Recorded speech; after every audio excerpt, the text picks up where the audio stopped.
우리가 그 부대사에 대해서 자세히 알아봤습니다. 이분이 어떤 분이시고 또 평생을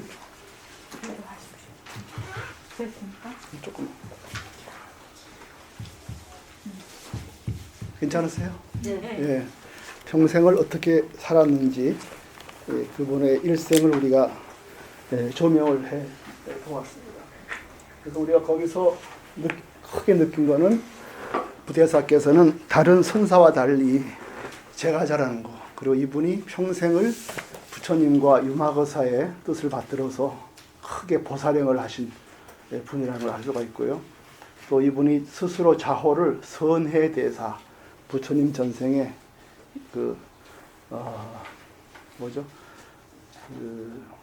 연등부를 만났을 때 그때 그 수행자 이름을 가지고 대사, 이제 보살이죠. 한문으로 대사하는 스스로 이제 부처님의 삶을 살겠다고 했었고, 그분이 평생 그렇게 어려운 사람을 돕고 흉년에는 땅을 팔고 집을 팔아서 많은 사람들 끌었습니다.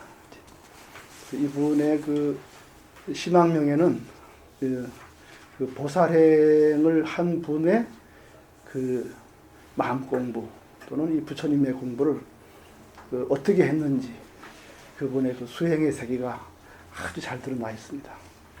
지난번에 제가 말씀드렸듯이 이 부대사 공부가 우리한테 큰 의미를 주는 것은 그 지행 합일, 크게 보면 이 문제를 우리한테 이제 보여주고 있어요. 부처님, 우리가 이름이 부처님 11시포 중에서 뭐가 있죠? 명행족. 명행족이라고 했잖아요. 명행족이라는 것도 크게 보면 이 명이 지혜명, 행. 지혜와 행이 원만하신 분, 어그러짐이 없는 분. 이런 게 있어요. 그래서 이게 지혜와 행이 일치한다, 깨달음과 행이 일치한다는 건 매우 중요합니다. 이것에 대한 분명한 인식이 없으면 불교를 잘 못 공부할 수가 있어요. 후기 불교라고 하는 밀교에서도 그 이제 오엄만이 반명 그러잖아요. 오엄만이 많이 들어보셨죠? 네. 오엄만이 반매 홈, 후음 이렇게 합니다. 이 오엄하는 거는 이제 우주의 소리죠. 오엄하면 이제 머리가 이렇게 울리고 우주의 이제 소리인데, 이것도 만이가 뭐 보석을 만이라 그러잖아요. 만이 보배, 보석. 반매라는 말은 연꽃 위에 이런 말입니다. 연꽃 위에. 연꽃 위에. 그 음 같은 이제 음이고. 그러니까 만이 반말하면 보석이 연꽃 위에 이런 말이에요. 그러면 이제 이게 무슨 말이냐면 천연색으로 그리겠습니다. 연꽃이 이렇게 있잖아요. 그럼 여기에 보석이 찬란하게 빛을 발휘하고 있는 거예요. 그걸 의미하는 겁니다. 그럼 이 연꽃을 뭘 의미하냐면 깨달음.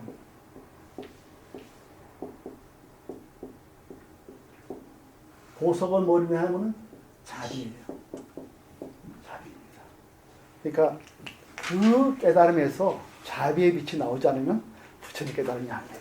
근데 그거를 그렇게 주적처럼 예. 주적으로 외우는 건 이거야 이제 후에 와서 이제 우리가 뭐 아제 바라아제 뭐 그런 것처럼 그렇게 하는 거죠. 우리가 반야식 나올 때 아제 바라아제 제가 한번 설명을 한번 해드리겠는데, 그러니까 오음만이 반매어 하는 것은 이제 우리 수행이나 모든 것의 방향이 어디로 가야 되는지를 알려주는 이정표예요. 그러니까 이 깊은 깨달음에는 자비가 나와야 한다는 겁니다.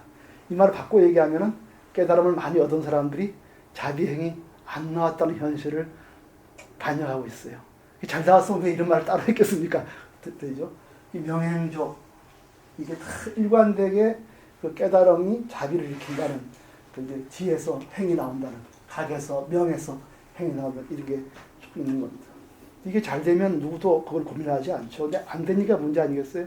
우리도 어릴 때 학교에서는 노인이 앞에 있으면 일어서라 이렇게 배웠지만, 실제 노인이 앞에 있으면 자는 척 하잖아요. 일어나기 싫어서 딴 데 보고 뭐 저쪽 노인 자리에 가서 서 있지, 여기만 서 있나 또 화도 나고 이런 것도 이게 안 되는 거예요. 행위. 그래서 우리가 부대사의 일생을 볼 때도 역시 이분이 이제 이 행위, 이 행원이라 그러기도 하잖아요. 이 행원이 어떻게 나와야 할 것인가? 행의 근거는 뭔가? 행의 근거는 뭔가? 다음에 이 행이 나오는 게 불교고 자비가 나와야 하는데 그 깨달음과 행은 어떤 관계가 있는가? 또 그 행은 어떤 연유로 나오는가? 이거를 공부를 많이 하신 분입니다. 바꿔 말하면 행이 왜 깨달음에서 나오지 않는가에 대한 현실에 대한 굉장한 그 고민과 그걸 하신 분장을 알 수가 있습니다.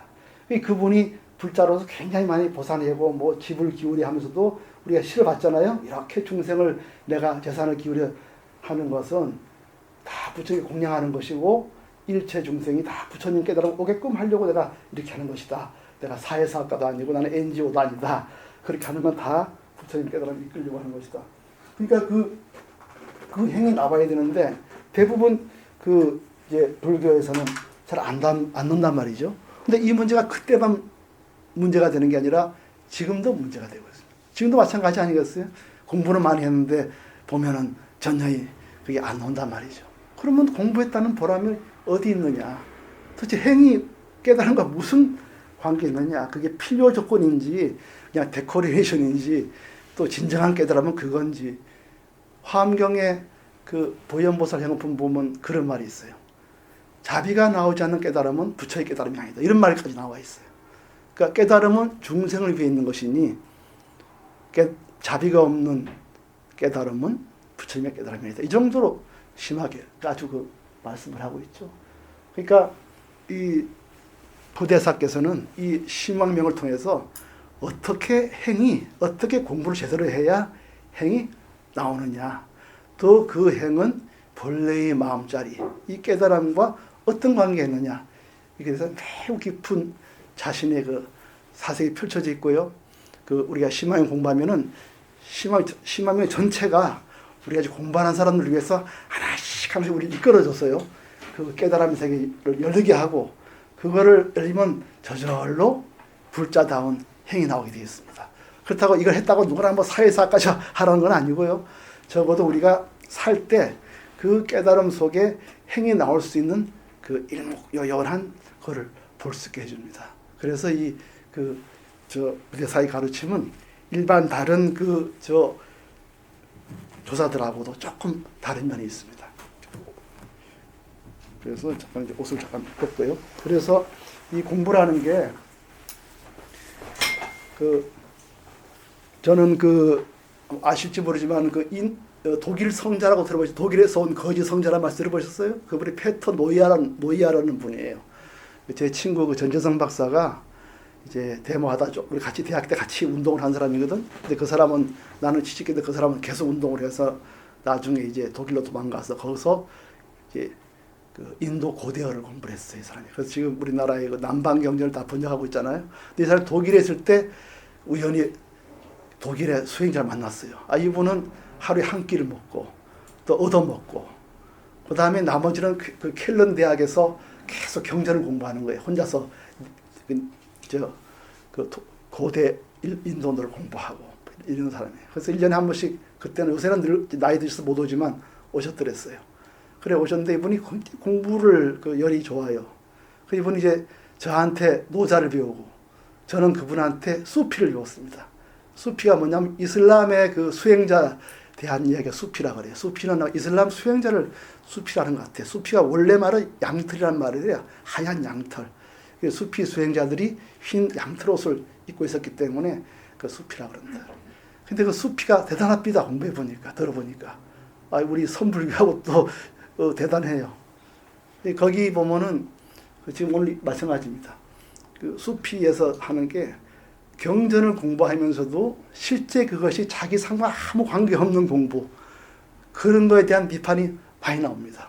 우리도 왜 그렇잖아요. 공부를 누님이나 귀힘으로 하는 공부는 무슨 소용이 있느냐, 그 많이 하잖아요. 그런 것처럼 그게 많이 있어요. 근데 수피가 놀라운 점은 매우 코믹하게 얘기를 하는 거예요. 들으면 웃을 정도로. 어떤 게 있냐면은 아무 생각 없이 이제 말만 받아들인다는 거예요. 어떤 수피 제자한테 그 스승이 이렇게 말을 했어요. 네가 선을 행하거든 그 선을 우물에 버려라. 네가 자비를 행하거든 그 자비를 우물에 버려라. 이렇게 얘기한 거예요. 그 이 사람이 물라 나스루디라는 사람이 바보 수행자예요. 한 번에 가는데 왜 노인이 길을 건너는 잘 못 건너는 거라. 쫓아가서 이제 싹 이렇게 길을 넘게 해줬어요. 그리고 할머니 들어가지고 우물에 던져버린 거예요. 자기 스승의 말을 지킨 거예요. 그렇게 우리가 이제 그 공부할 때 아무 생각 없이 이제 그 모방과 이제 모방만 하는 거죠. 이제 그런 또 한 번은 또 그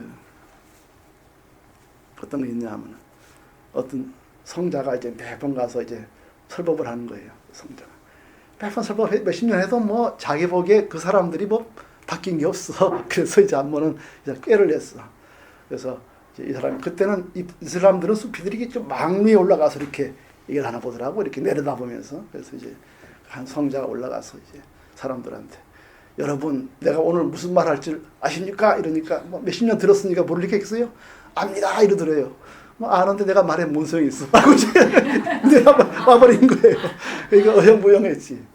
그 다음에 또 가서 여러분 오늘 내가 무슨 말 할지 아십니까? 그러니까 또 뭐 또 그냥 예 이러니까 아 그럼 됐네 뭐 그러고 이제 몇 번을 그러니까 재미가 없잖아요 사람들이. 엔터테인먼트를 원하거든 사람들은. 그래서 이제 사람들이 회의를 했어요. 아 이거 어떻게 해야 되나. 야 우리 모른다 하자. 그래야 뭐 좀 들어서 얘기를 하고 좀 들어서 좀 그래도 뭐 배우는 게 있지 않겠냐 이래서. 그래서 이제 성자 올라왔습니다. 그랬어요. 여러분 오늘 내가 무슨 말 할지 아십니까? 그러니까 사람들이 모릅니다. 그러니까 뭐 10년 만에 몰랐는데 뭐 오늘 내가 해서 뭐 하겠어요? 그것도 내려버렸어요. 그 다음에 또 와서 또 얘기하니까 또 갈까 싶어 또 모릅니다. 그러니까 뭐 그렇게 10년 만에 모르고 뭐 오늘 해서 뭐 하라고 또 내려온 거예요. 서너 번 하니까 또 깨가 났어요. 그래서 아 이거 안 되겠구나. 우리 반 짜가지고 반은 안닥하고 반은 모르닥하자. 그럼 뭐가 되지 않겠냐 이랬어요. 그 올라와서 이제 여러분 오늘 뭐 할 줄 아십니까? 그러니까 이쪽에서는 압니다. 그리고 모릅니다. 그러니까 이 사람이 뭐라면 그러면 아는 사람이 모르는 사람한테 말해주시오.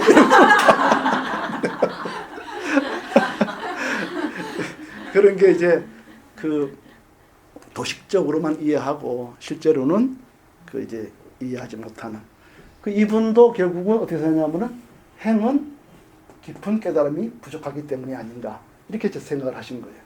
그래서 이 심학명 전체를 읽어보면은 그 처음부터 끝까지가 굉장히 깊은 그 명상이랄까요? 그 선정 속에서 그 우리의 마음 당체를 보는 건데요. 여기서 크게 우리 배울 점 뭐냐면 결론적으로 말하면은 우리가 마음은 부처다 이런 말 많이 쓰지 않습니까? 근데 마음은 대지 왜 거기다 꼭 부처를 붙여요? 또 부처가 곧 마음이다. 왜 또 마음 껍질을 왜 연결시켜요? 근데 이분이 그거를 처음으로 밝힌 분입니다. 왜 마음이 부처라 하는지. 그래서 이분이 매우 중요한데 이제 그 이분에 대한 공부를 어떻게 가는가를 하면요. 먼저 이분은 이제 수행을 어떻게 했냐 하면 여기 이제 제가 쓴 게 있습니다. 여기 이쪽에 보세요. 이분 제가 이쪽에 구제에서의 수행과 깨달음하고 제가 쓴 게 있죠. 요거 이제 9가지를 제가 임의로 심학명해서 우리를 끌어가는 그 공부의 과정, 깨달음의 깊이를 더해가는 그 과정을 제가 한 9가지로 이제 그 단락이 나눠져 있어요. 그래서 제가 9가지를 제가 뽑았습니다. 이게 아마 이분이 공부한 과정이기도 하거니와 우리한테 이렇게 오라고 이제 안내를 해주는 그 깊은 자비가 있습니다. 이분 따라가면 이제 진정한 행이 나오는 참다한 깨치고 얻을 수가 있다고 되어 있어요. 그래서 1, 2번 했는데요. 1번 앞에 빈칸이 하나 있어요. 그걸 제가 말씀드리겠습니다. 그건 너무 많으면 그렇고 첫째는 말이죠. 이분의 그 깊은 속에는 먼저 이게 들어가 있습니다. 무심한 게 있어요. 이 무심이란 건 뭐냐면은 이런 겁니다. 누가 노래를 부르고 소리를 지르면은 저 사람이 노래를 부른다 이렇게 되지 않겠어요? 그런데 오랫동안 들으면은 소리를 주시하게 돼요. 우리가 이제 나무를 볼 때는 나무다 하면 나무라 이름만 가지고 형상을 이해하는 거거든. 그러나 오래 보면은 나무 안에 많은 태가 있어요. 더 깊이 보면 그 안에 많은 그 뭐 새의 발자취도 있고 그 안에 새가 사는 구멍도 파져 있고 밑에 무슨 그 두더지 나오는 것도 있어요. 더 오래 보면 나중에는 나무의 생각도 없어요. 그 안에 있는 많은 걸 보게 돼요. 그리고 이제 그 안에 검은 뭐 또 초록빛 많이 보게 되고 또 그걸 오래 보면 제가 말씀드렸지만 봄, 여름, 가을, 겨울마다 나무가 어떤 대응을 한다는 걸 보게 돼요. 아, 이 속에 생명이 살아있구나 이걸 보게 되는 겁니다.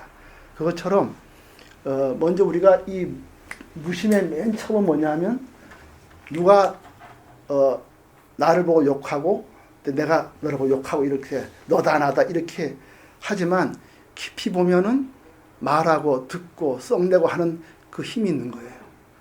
그걸 가지고 이 무심해요. 오랫동안 사물을 바라보면은 그 우리가 사물을 바라보는 게 아니라 의도를 본다는 걸 알고 있어요. 알게 돼요. 예를 들어서 어떻게 하냐면 설명을 하냐면 내가 누구를 욕하면 때렸어요. 그럼 우리는 어떻게 하냐면 저 사람이 저 사람한테 주먹을 쓰는구나 욕하면서 이렇게만 보는 거예요. 근데 그 이제 의도를 보는 거죠. 근데 가만히 보다 보면은 그 의도 갖고 되는 게 아니에요. 내가 팔이 있어야 되잖아요. 팔을 움직여야 돼요. 그렇죠? 또 소리도 낼 줄 알아야 돼요. 또 때리기도 해야 돼요. 또 때리면 아파야 돼요. 이런 다양한 사물의 법칙이 있기 때문에 이 의도가 효과가 있는 거예요. 그러니까 우리가 깊이 그 의도의 이면을 보게 되면은 내가 사물을 이해할 때 의도로만 이해하고 의도되도록 만들어주는 현실적인 그 작용에 대해서는 별로 관심이 없다는 걸 알 수 있어요. 어떤 거냐면은 내가 안 아플 때는 뭐든지 내 마음대로 할 수 있잖아요. 그죠? 뭐 뛰어다니기도 하는데 딱 아파버리면은 꼼짝 못 하잖아요. 그럴 때 이거 내 마음대로 되는 게 아니구나. 몸을. 그러니까 그전에는 내 몸이 내 의도대로 움직이기 때문에 내 마음대로 된다고 생각한 거예요. 그런데 몸이 안 받쳐주면은 내 의도가 아무리 그래도 안 되는 거예요. 또 몸이 건강하더라도 내가 팔을 뻗어서 내 뒤에 등 장들 이렇게 할 수가 없잖아요. 내 의도가 있더라도 이 몸의 이 법칙이 안 따라주면 안 되는 거예요. 그러니까 말하자면은 사물을 이해할 때 이 무심이라는 거는 그 너다 나다 그가 나 걸 뺏었다 이렇게 생각하는 건 의도의 세계입니다. 이건 이것이 없다는 게 아니에요. 그러나 더 들어가 보면은 그 의도가 의도게 하는 것은 사물의 자연 법칙이랄까요? 그런 게 있는 거예요. 그렇기 때문에 그렇게 할 수가 있는 겁니다. 그래서 나중에 나다 너다 이런 것이 깊이 보면 어떤 내가 나에 대한 가치를 부여하고 또 그 나라는 것이 미래에 대한 나, 당위로 나 이렇게 되기 때문에 그것이 나의 집착에 한 형태예요. 또 의도일 수 있고 그런데 그 의도가 아무리 있더라도 몸이 아프거나 죽거나 하면은 그 의도가 아무 소용이 없어요. 그래서 너다 나다 하는 거는 내가 의미를 부여한 하나의 가치 체계구나. 실제 눈, 귀, 코, 혀 해서 눈에서 빛을 보고 귀에서 소리를 듣고 소화하고 이거는 또 다른 하나의 그 성품의 세계가 있다는 걸 알게 됩니다. 그렇게 하려면은 조용히 자기가 들을 가라앉혀야 돼요. 앉혀서 바라봐야 됩니다. 우리가 그 헤르만 헤세도 불경을 많이 공부했거든. 그 사람이 쓴 게 시다르타잖아요. 일단 소설에 보면 이 사람이 시다르타가 강물을 오래 바라보고 있어요. 그럼 나중에 그 강물의 그 빛과 흐름과 이걸 쫙 보다 보면 그 강물 속에 많은 세계가 있는 걸 바라보게 되고 그 이제 세계의 빛과 그림자와 색깔을 보게 돼요. 그 전에 강물 보고 일어나는 많은 사념들은 의도의 세계고 오래 보다 보면 강물 자체를 주시하는 것처럼 우리가 모든 나의 행동이나 이걸 볼 때 처음에는 의도의 세계를 보지만 오랫동안 주시하면은 무심해지면은 눈과 경계, 귀의 경계, 누가 말을 해도 내가 귀가 소리에 들린다는 이 자체가 있기 때문에 듣는구나 이런 세계를 봅니다. 그때부터 우리가 그 의도를 떠나서 이 실제 사물에서 먹고 자고 웃고 듣고 나누고 하는 이 모든 것에 대한 관찰의 세계가 열리는 겁니다. 그래서 이제 그 이런 무심이 불교계의 매우 중요한 전통입니다. 그래서 그 제가요 그 불교의 무심의 출발에 대해서 제가 경에서 잠깐 따왔습니다. 벼가님이 앞에 있으니까 청한 것을 한번 읽어보실래요? 법구경의 무심에서요. 네. 어리석은 자는 헛된 명성을 바란다. 수행자들 사이에서는 윗자리를 성단 안에서는 다스리는 권력을 남의 집 예, 수행자들 사이에서는 윗자리를 칸마, 네. 승단안에서는 다스리는 다스리는 권력을 권력을 칸마. 예. 남의 집에 가서는 돈과 먹을 것을 바란다. 일반 신자나 출가한 스님들이나 이 일을 한 것은 나라고 생각하라. 그들은 해야 할 일과 하지 말아야 할 일, 무엇이나 내 뜻에 따라야 한다. 이와 같이 말함은 어리석은 자의 생각이다. 그는 욕심과 자만이 점점 커진다. 여기 두 길이 있으니 하나는 이익을 추구하는 길이요 하나는 대자유에 이르는 길이다. 부처의 제자인 수행자들은 이 이치를 깨달아 남의 존경을 기뻐하지 말라. 오직 외로운 길 가기에 전념하라. 예. 자기 몸에 이 깊은 세계를 모르고 관념적으로 뭐 마음이 답쳤다 이렇게 하면은 막상 힘든 경계를 당하면요 혼비백산해집니다. 저도 최근에 어떤 스님이 초기 불교 대단히 잘하는 어떤 한 수행자가 한번 죽기 살기로 암에 걸리고 나서는 싹 생각이 바뀌더라는 거예요.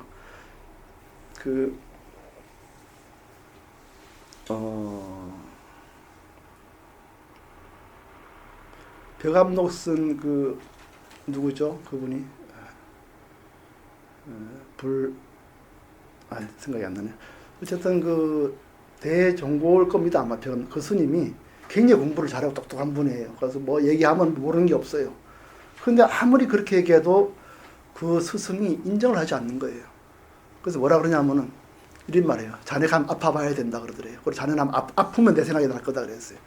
근데 뭐 이 스승이라는 사람이 앉아도 별 말도 없고 뭐 설법도 띄엄띄엄 하고 이러니까 에이 야 우리 배울 거 없다고 가버려서 두 사람이 유명한 스님입니다. 아마 그 대종일 거예요. 그러다 이분이 어디 가다가 병이 든 거예요.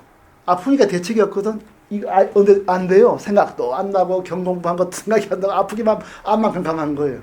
그럴 때 이 사람이 이거 내가 공부가 안 됐구나. 아프니까 다 이게 뭐 들어가지 않는 거예요. 아픈 게 뭔지를 모르는 거예요, 이 사람이. 그래서 이분이 들어가서 이제 공부를 새로 했다는 것도 있어요. 그러니까 우리가 의도만 가지고 이 속에서 모든 게 될 것같이 생각하면 안 된다는 거죠. 그 밑에 세계를 봐야 됩니다. 여기서도 마찬가지죠. 수행자가 전부 내가 다 했다. 그래가지고 전부 잘난 척하고 이거 전부 다 의도의 세계거든. 그 속에서 생로병사에 대한 깊은 이해가 없는 거예요. 그래서 부처님이 늘 진정한 제자는 이익을 추구하지 말고 의도 속에 담겨있는 생로병사 실상을 알아야 된다 그랬죠. 그렇습니다. 우리가 이런 부대사의 이 세계를 이해하려면은 우리가 이분들의 깊은 좌선의 세계, 선의 세계를 좀 이해할 필요가 있어요. 근데 우리가 부대사의 선의 세계는 신앙용에는 크게 알 수가 없습니다. 그래서 그런 육조대사, 우리가 알고 있는 선의 대가인 육조대사께서는 어떻게 했는지 잠깐 보면은 이제 이 심학명 공부하는 데 도움이 될 것 같습니다. 그래서 3쪽을 보시면요. 이렇게 되어 있습니다. 사시중운 선지시가 하명 좌선 뭐가 자선이냐. 이 차 법문 중에 이 법문을 들을 때 걸리거나 막힌 것이 없어야 된다. 그러니까 법문 들을 때 그 언어에 의해서 이리저리 해석해서 자기 의도만 봐서는 안 된다. 외어 일체 선악경계, 바깥의 모든 선악경계에 대해서 심념불기, 마음이 일어나면 안 된다. 의도의 세계에서 시비 선악을 해서는 안 된다. 그 마음이 쉬어야 된다. 나다 너다 하는 이 마음이 쉬어야 된다. 그래서 이거를 명위좌, 이거를 안는다고 한다. 안다는 거는 다리를 포개는 게 아니라 바깥 선악경계에 흔들림이 없어야 된다. 이게 무심한 거죠. 내견자성부동, 안으로 부동, 흔들림이 없어야 이것이 선이라고 한다. 밖으로도 선악, 이게 전부 다 선악이라는 게 사물이 어디가 있어요? 다 우리가 의도된 세계에서 만든 거잖아요. 그걸 놓고 안으로도 그것 때문에 휘둘리잖아요. 선이라 한다. 그 밑에 대사께서 뭐라 했냐면요. 이거는 이제 육조단경의 좌선, 교수 좌선, 좌선에 대해서 가르침품이에요. 그 육조 해령대사가 어떻게 참선하는지를 당신의 그 깊은 걸 보여주는 겁니다. 매우 귀한 법문이죠. 선지시가 하명선정고, 선정이 무엇이냐? 외 이상 바깥으로 나다노다는 걸 떠나는 것이 선이다. 그래서 안으로 분란, 흔들림이 없는 것이 정이다. 그래서 만약에 바깥에 너다나다 하고 착상하면은 안의 마음이 흔들린다. 교만과 자만이 일어나죠. 아까 법구경 법문 그대로입니다. 외약 이상 바깥으로 너다나다 하는 것이 없으면은 심즉 분란, 마음이 혼란되지 않을 것이다. 본성은 자정자, 나의 본래 성품, 비어있는 것을 가만히 일체 모습을 가만히 보면은 그 성은 텅 비어있다. 그래서 고요하고 해말숙하다. 여기서 정이라는 것은 깨끗하다는 말이 해말숙하다 이런 말이죠. 백범생에서 늘 그러셨습니다. 해말숙하다. 더럽다 깨끗하다 그런 뜻이 아니죠. 텅 비어 있어서 뭐라고 건드릴 수가 없다. 그래서 물들지 않는다 이런 말이죠. 그런데 지위 견경, 바깥 경계를 보고 그걸 생각하고 이렇게 사경한다면 어지러운 것이다. 약견, 재경, 심불란자, 바깥 경계를 보더라도 마음으로 무심한 사람, 혼란되지 않는 것은 이것이 참다운 진정야, 참다운 선정이다. 이랬죠. 그래서 선지시가 왜 이상 즉선이와 바깥으로 너다나다는 걸 떠나면은 곧바로 선을 하는 것이고, 내 불란 안으로 마음을 휘둘림이 없음 무심하면 이것이 정이다. 그래서 밖으로 선을 하고 안으로 고요하면 이것이 선정이다. 정명경에 우화돼, 정명경은 유마일경을 정명이라 합니다. 유마경. 유마란 유마, 유마란 말 자체가 인도 말이거든요. 그게 정명, 깨끗한 이름이라 이런 말이죠. 그래서 유마경을 정명이라고 합니다. 유마경에 운하시되 즉시 활련이면은 환득 본심이라. 바로 이 자리에서 마음을 놔버려서 텅 비어서 허공을 보면 그것이 바로 내 본마음을 찾는 거다. 이렇게 하고 보살경에 운하사되 나의 본성을 원래 청정하여서 깨끗하고 더러운 것도 없고 하나 또 나다나다 하는 것도 없는 해말숙한 자리다. 이렇게 이제 원래 공성의 도리를 우리 선생님께서 늘 허공성을 말씀하셨잖아요. 그래서 선지시가 염염 중에 생각 가운데 자견 본성 천전, 내 본래의 성품자리가 해말쑥해서 너도 없고 나도 없고 뿔지도 않고 푸르지도 않고 텅 비어서 있음을 보면은, 그렇게 해서 자수자행, 이 허공으로서 사람을 보고 허공으로서 이름뿐인 산하대지를 바라보면은 자수자행, 스스로 닦고 스스로 행하여서 자성불도, 스스로 불도를 이룰 것이다.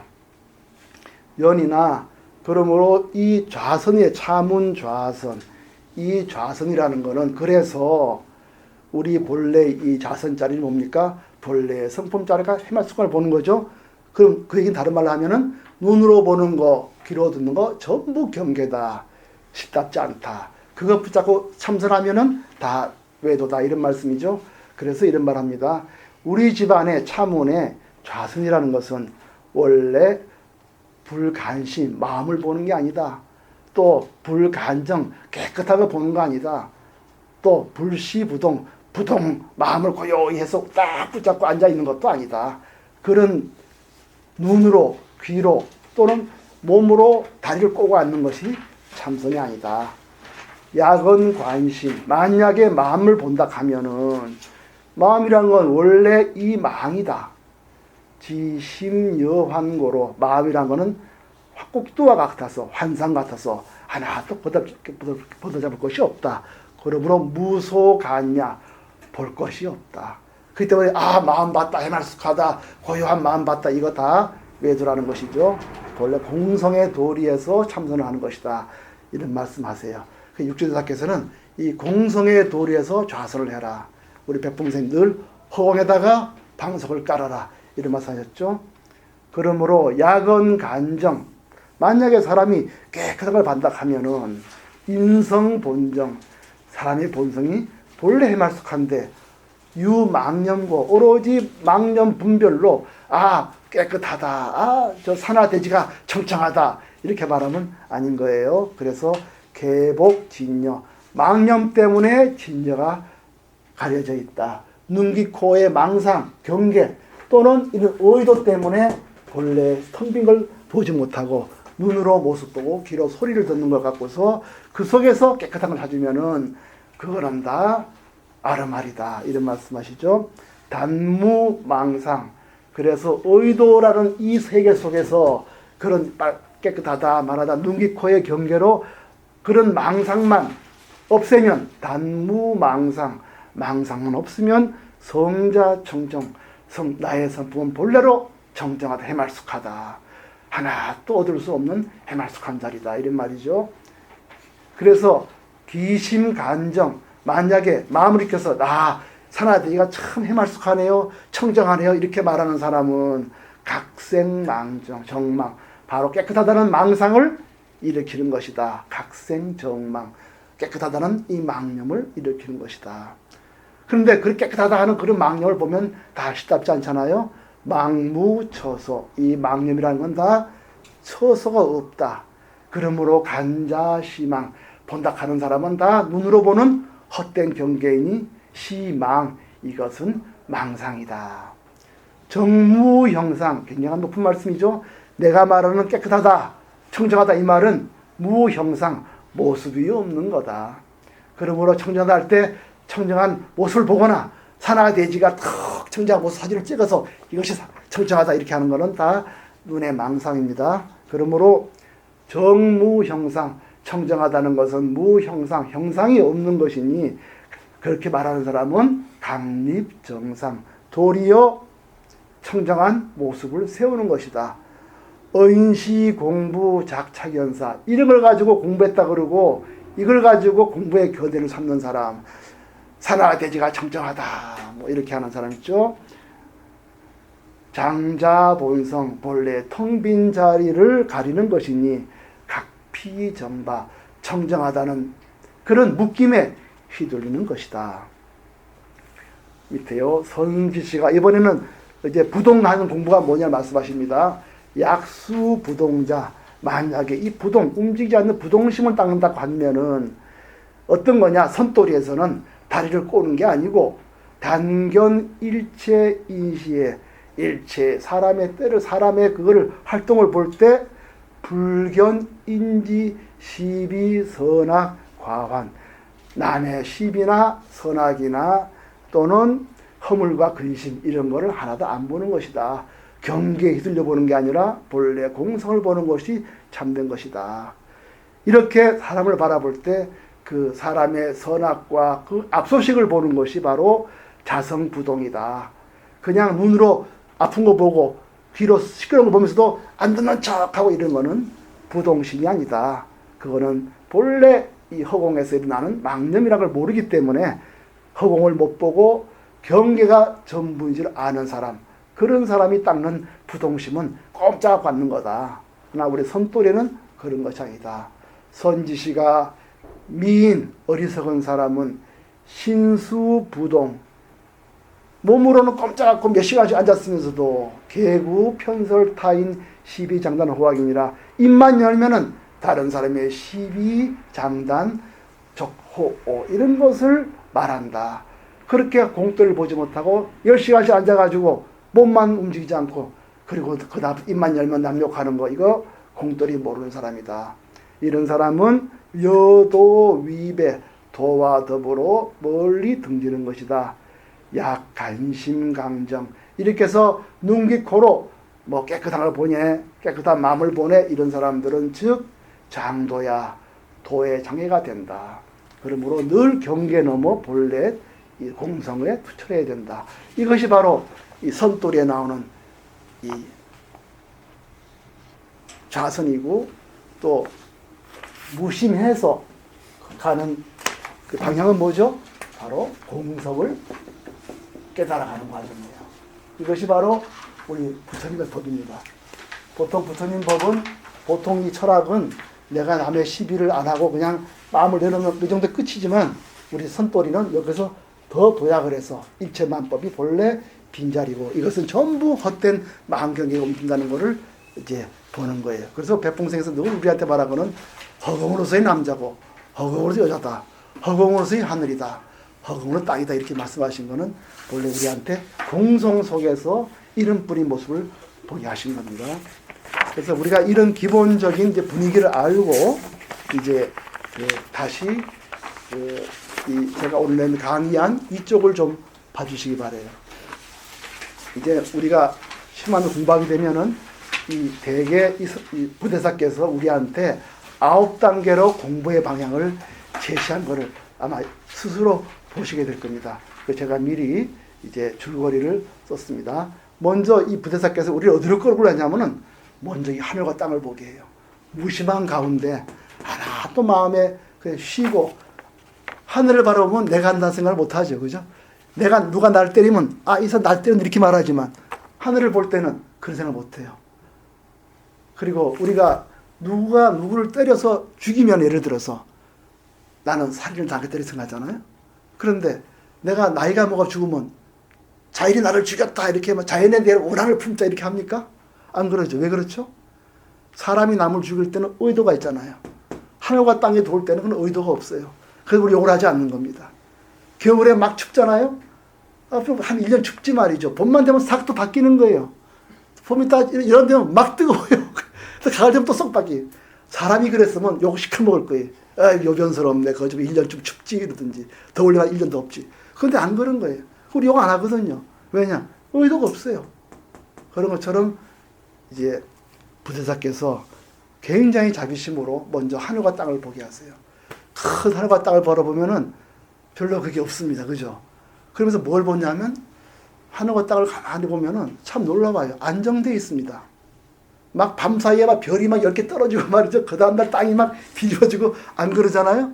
우리 아침 일할 때 별이 막 내 집에 막 무너지고 걱정 안 하잖아요? 그렇게 그 원리가 무엇이든 굉장히 공덕이 있어요. 봄, 여름, 가을을 통해서 그렇게 천지가 안정이 됐어요. 우리가 흉하다는 건 뭡니까? 밤사이에 갑자기 막 누가 도둑질 훔쳐가거나, 그죠? 가다가 누가 때리거나 이런 거란 말이에요.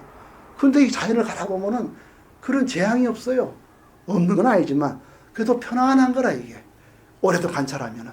그래서 이분께서 맨 먼저 4대 공덕을 보게 하십니다. 치수화풍 4대의 공덕을 오래 관찰하면은 뭐가 보죠? 야, 이거 텅 빈 자리에 끊임없이 공덕이 일어나네.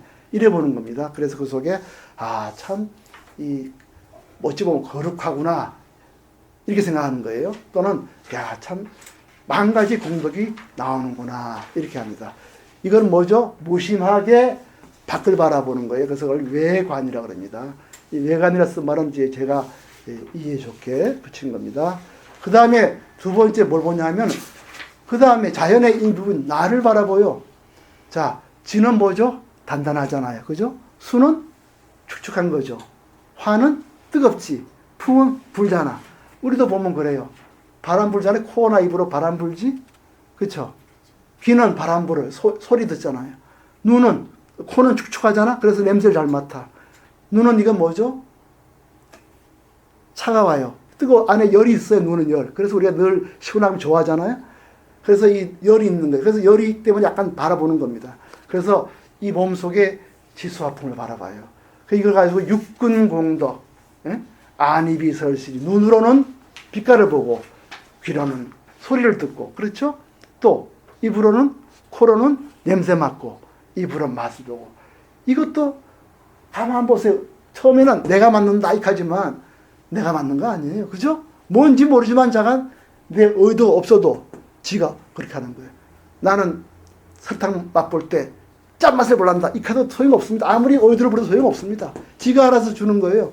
그래서 이 강물을 바라보는 것처럼 자기의 육군을 가만히 바라보면 이 속에도 많은 이 속에 많은 자연의 활동이 있어요. 근데 그 자연이라는 것도 그냥 붙인 이름이야. 보면은 끝없는 성품의 작용이 있는 거예요. 그래서 이거를 육군 공덕인데, 이렇게 되면 뭐죠? 아까한테는 하늘과 땅을 바라보는 외관을 보다가 이제 어디를 바라보죠? 속을 바라봅니다. 그래서 이거를 내관이라 그래요. 그래서 이 부대사께서 얼마나 깊이 생각하시고 이 신망명을 썼는지 알 수가 있습니다. 그래서 밖을 보고 그 다음에 눈, 귀, 코, 혀를 보는 내관을 바라보겠습니다. 그래서 그래서 그 다음에는 이 조금 이제 중요한 겁니다. 이게 아마 이분으로서는 물론 그 후에 많은 선자들도 말씀하셨지만 이분이 굉장히 높은 지혜로운 분을 알 수 있어요. 눈으로 빛깔을 봤잖아요. 귀로 소리를 들으면 우리 경계라 그러잖아, 그제? 내가 소리를 듣지, 그렇죠? 그리고 내 눈으로 밖을 봐. 그래서 저거 빨갛다 파랗다 하면은 진짜 허공에서 일하는 건데 밖에 있는 건 아니거든. 실답지 않거든. 그러나 내 눈 경계 만들어 보는 거란 말이에요. 근데 이분은 한 걸음 더 나가요.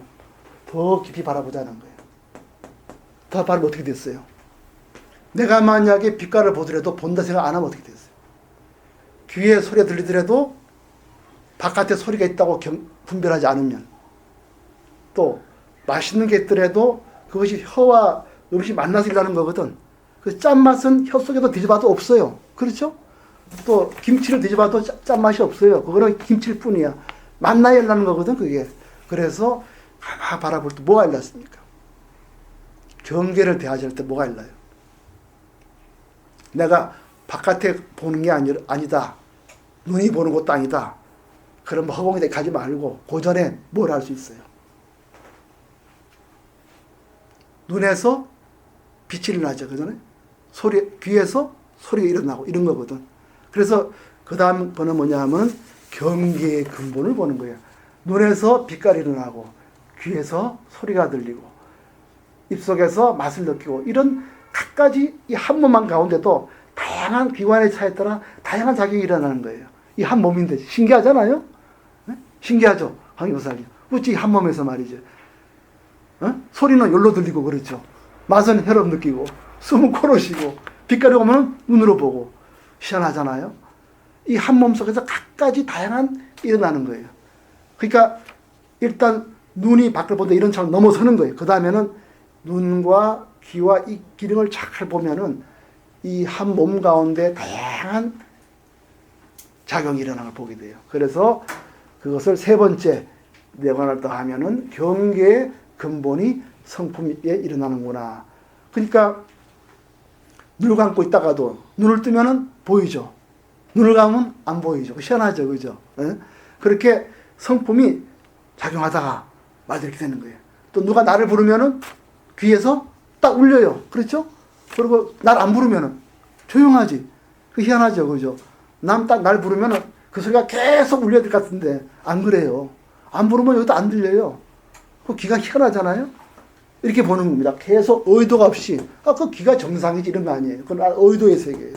깊이 코와 귀를 바라보면은 경계를 떠나서 이 속에서 귀는 귀대로 코는 코대로 작용이 하면은 일으키고 조용하면 안 나고 이런 걸 바라보게 됩니다. 그 다음에 그래서 네 번째가 바로 그거예요. 야, 이 근본이 뭐냐? 이 근본이 어떻길래 이런 일이 일어나냐? 이걸 바라봐요. 그렇게 바라보니까 눈이 늘 보는 게 아니고 귀가 늘 듣는 게 아니에요. 그러니까 작용이 있으면 귀를 일으키고 그렇죠? 작용이 없으면 그만이에요. 그래 가만 보니까 이 몸 속에는 그 근본에는 몸이라든가 귀라든가 기관도 없어요. 꿈에서도 소리 듣잖아요. 꿈에서도 눈을 감아도 보고. 그래서 이 근본 마음자리가 하나도 귀, 코 없이도 뭔가 나오는구나. 이걸 보게 돼요. 그래서 이 몸을 오래 보면은 모든 작용이 일어나지만 이 몸이 시답지가 않아요. 죽고 나면 하나도 거들 게 없는 거라. 이게 본질은 매우 비어있는데 그 속에서 온갖 가지 활동이 일어나잖아. 막 일어나는 게 아니야. 부르면 들리고 보면 눈을 뜨면 보고 이렇게 되는 거야. 그 텅 빈 가운데 이런 많은 신령한 작용이 일어나고 없을 때는 매우 가벼워. 하나도 없는 것 같아. 근데 어떤 인연이 닿으면은 탁 일어나는 거예요. 그러니까 없을 때는 매우 얕은 것 같아. 이 몸자리가. 근데 소리 낼 때는 기가 막히게 나오는 거예요. 그럼 매우 깊어요. 그래서 이 마음을 깊이 볼 때 뭐를 보느냐? 소소영령한 거를 스스로 보게 돼요. 그게 다섯 번째입니다. 그래서 마음속에 텅 빈 것 속에 온갖 인연 따라 정확히 성품을 일으키는 그 성품이 있는 걸 보는 겁니다. 그거를 이분은 불이라 그랬어요. 그래서 6단계 때는 마음자리 그대로가 이 속에 부처가 활동하고 있고 소소향이 열두고 또 소소향도 그대로가 이 빈자리구나.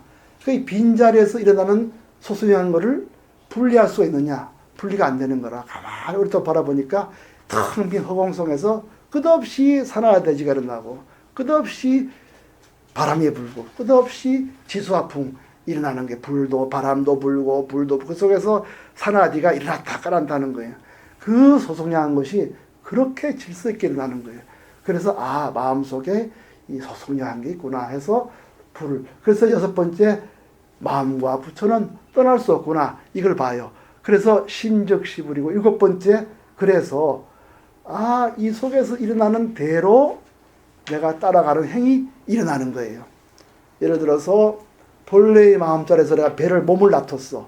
근데 가만 보니 말이죠. 몸이라는 게 밥을 하루에 한두 끼 먹여도 되는 거예요.